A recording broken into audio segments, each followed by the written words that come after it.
I just want to give a little trigger content warning. This poem will deal with themes of anxiety and suicidal depression. And so if that is something that you struggle with, or you know someone who struggles with it, letting you know this is entering the space. But also there's a prayer reflective space open after this session. So if you want to talk to somebody and talk to Jesus about it with somebody afterwards, you totally can. I used to lie all the time in the answer to the question, how are you? My heart would cringe and my mind would react and my tongue would shape words that my lungs would breathe out, and I'd lie. It would happen before I could even think or blink. It was like a reflex, like when we checked the box that said we read and agreed to the terms and conditions, when we barely skimmed the text. But to be fair here, it's the lie that you want to hear. You check the box of asking the question, although with it comes the weight of an answer that you'd rather skip over. But I'm too tired to lie anymore. Now my heart still cringes, my mind still reacts, and my tongue shapes words that my lungs would speak out. But now I pause, and in a brief instant, I have to evaluate what the situation calls for and check in with my Creator and for wisdom and speak truth from my bosom. And as I do, another piece of my fear and shame breaks off, leaving a hole to be filled with what wholeness looks like. Basically, my go-to answer these days is okay enough. Okay enough to wake up, get dressed, brush my teeth, enough to breathe, enough to stand, enough to not break in someone's hands, enough to hold with feeble fingers onto faith, but not okay enough to say that I'm good, fine, or okay. Okay enough, but really fragile, like nerves become panic attacks now, and stress paralyzes me for hours, and fears of being rejected or abandoned easily lead to me weighing out how much I want to live and how much I want to die, and the scale dips in death's favor as life's flavor tastes more bitter than sweet. Where me and the light at the end of the tunnel have yet to meet, where my mess hasn't yet turned into a message, and my testimony is still a test, and there is no rest in my chest as adrenaline floods my body to deal with a threat, and so it drives me to crave my own death.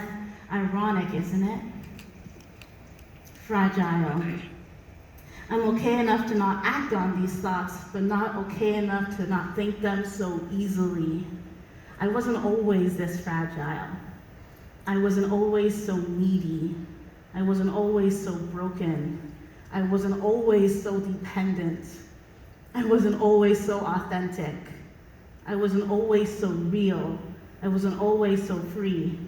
And if freedom comes with fragility, I'll take it over slavery that looks like strength.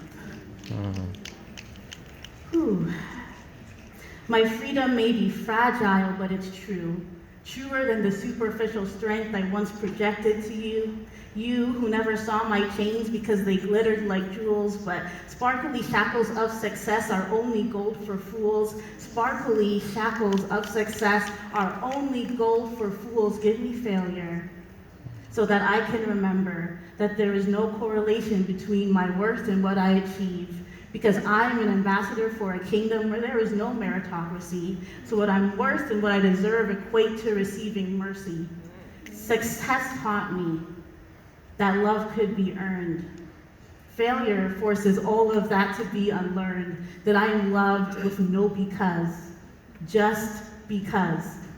The I am loves me for who I am. It gets kind of circular, like a ring, like infinity, like never ending, like being loved by love for love's sake is my eternal resting place.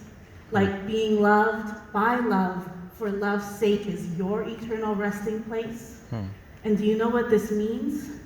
That our beloved rest in peace cliche is a false dichotomy, because we can rest in peace now on this side of eternity. There is glory in the feebleness yet forbearance of faith, For in it, fear is forfeited, and my fragility is fortified by my faithful Father as I gaze upon his face. So I will remain fragile if this is what it takes.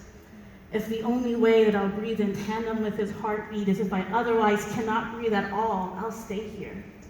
If the only way that I'll seriously obey the command to renew my mind is if it's filled with cognitive distortions, I'll stay here.